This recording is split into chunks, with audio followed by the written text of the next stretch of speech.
Welcome everyone to another Autogefühl episode. Today we're here in the Eifel region, and of course here is the famous Nuerburgring. We are here with the Seat Leon Cupra 280, the top version of the Seat Leon. And this new top version has, as the name says, 280 horsepower. And we are going to find out here today on the streets and maybe also on the racetrack what this car is capable of.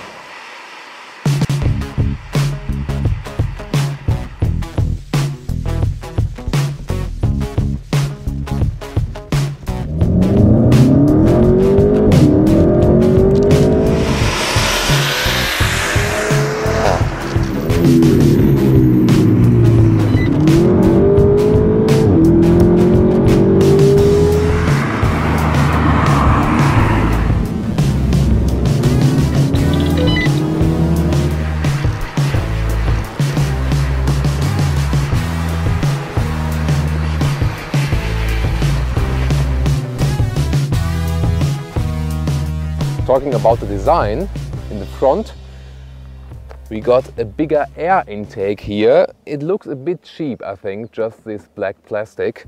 And also this racing logo, I think, well, it's not that lovely in my opinion. But what is very lovely are the headlights. They look so dynamic and also distinguish this car against the Golf GTI, which is kind of the big competitor to this car, even if it's from the same corporation, kind of. And here, which is also very massive, are the 19-inch alloys with the red brake calipers. They look very racing stylish and also correspond to the red color of the car in general. This is kind of also the feature of the Cupra 280. It got 280 horsepower, cost about 1,000 euros more, and also got the 19-inch alloys. The Seat Leon Cupra 265 only got 265 horsepower and only the 18-inch alloys. I'm not sure why they did this kind of small difference, but it is available, so you can decide.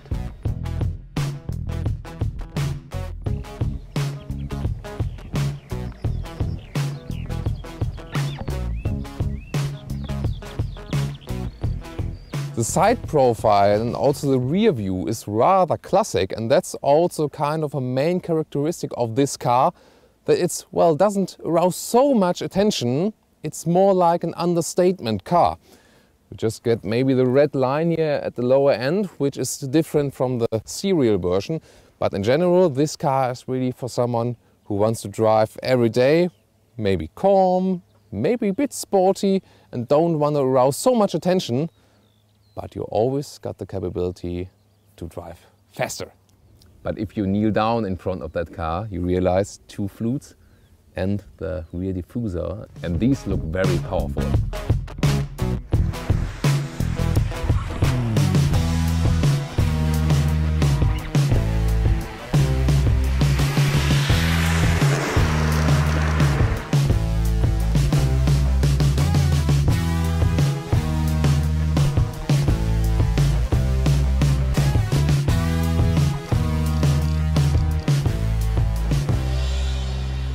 As for the interior, you can expect what you can usually expect from a Seat Leon.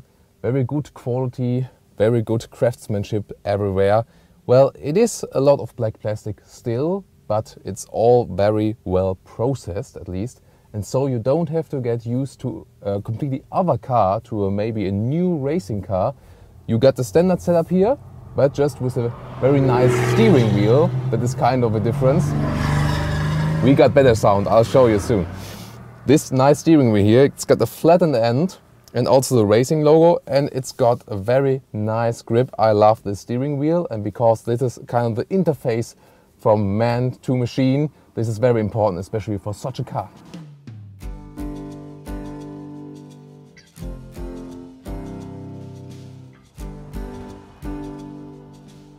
Well, in which racing car you can sit in the back as well? Well, in this one, and I still got enough headroom, although I'm not that small.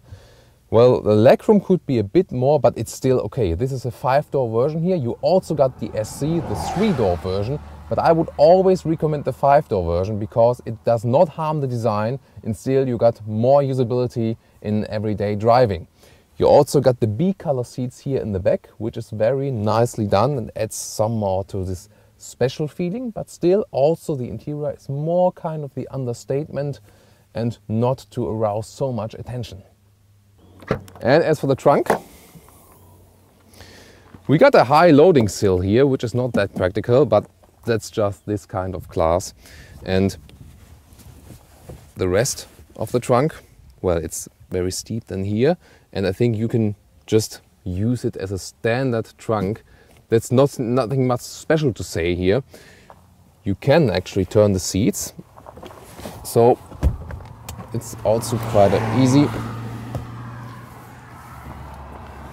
You got a step right here, but still, if you maybe going to IKEA to get some more furniture during the racetrack or something like that, then it's still possible to do it with this car.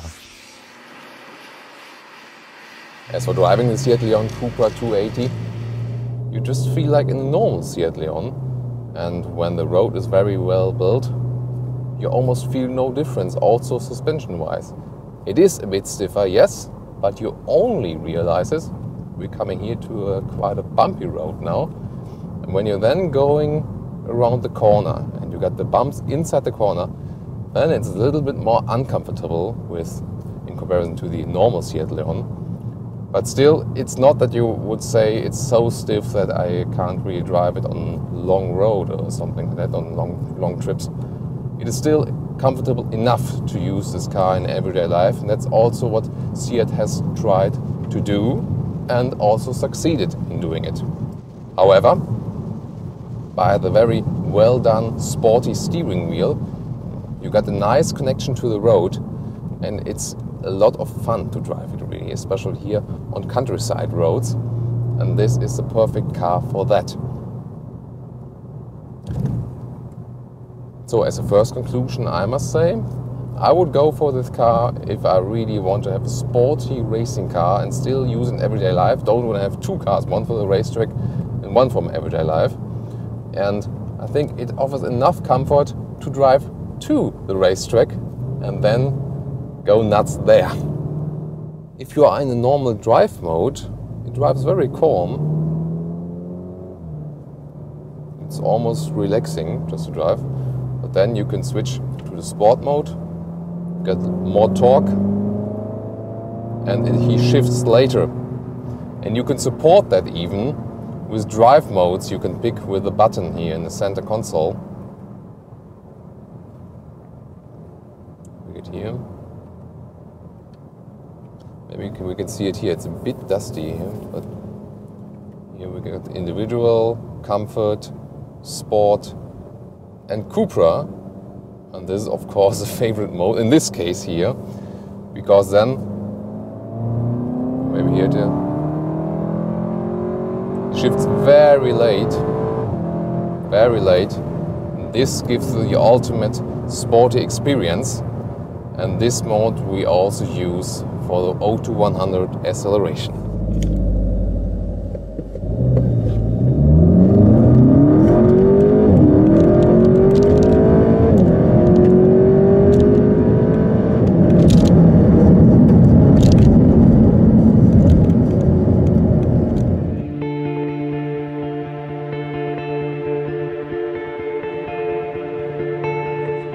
And welcome now here everyone inside the paddock of the Nuerburgring.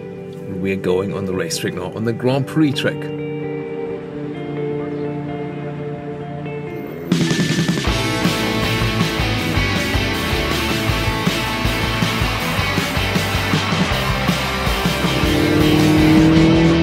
So, welcome here on the world-known Nuerburgring. We're now passing the Michael Schumacher S. We're going in a rather slow pace right now, so the cars still feel quite comfortable. But what I must say, I think the seats lack a bit of side support on the negative side. On the positive side, I now already feel the car is very well to handle. You got a good weight balance.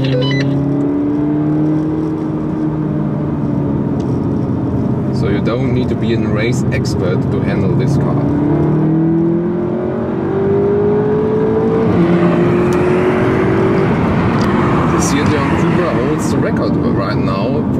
front-wheel drive cars on the Nuerburgring Nordschleife as for serial production cars. It's got a lap time below 8 minutes. We can't drive the Nordschleife today, but the Grand Prix track is also a lot of fun because it's still one of these classical Grand Prix tracks.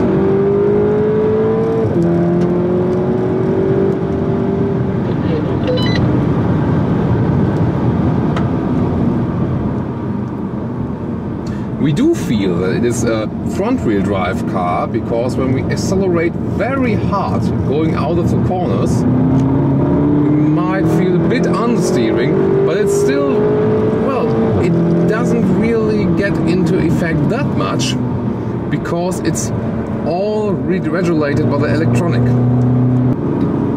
So we got the transverse differential lock here in the front. That helps us to control the car, even with that kind of power all to the front wheels.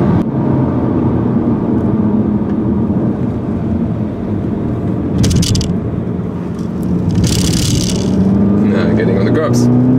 That's how it's done.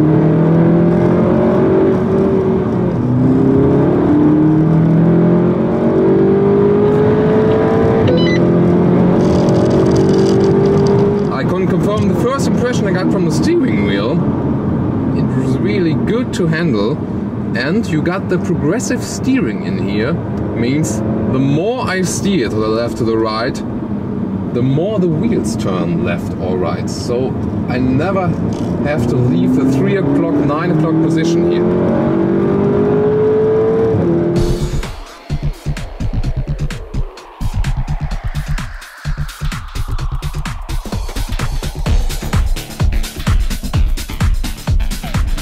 This is, by the way, the even more pimped version, the Seat Leon Euro Cup version, the Cup Racer.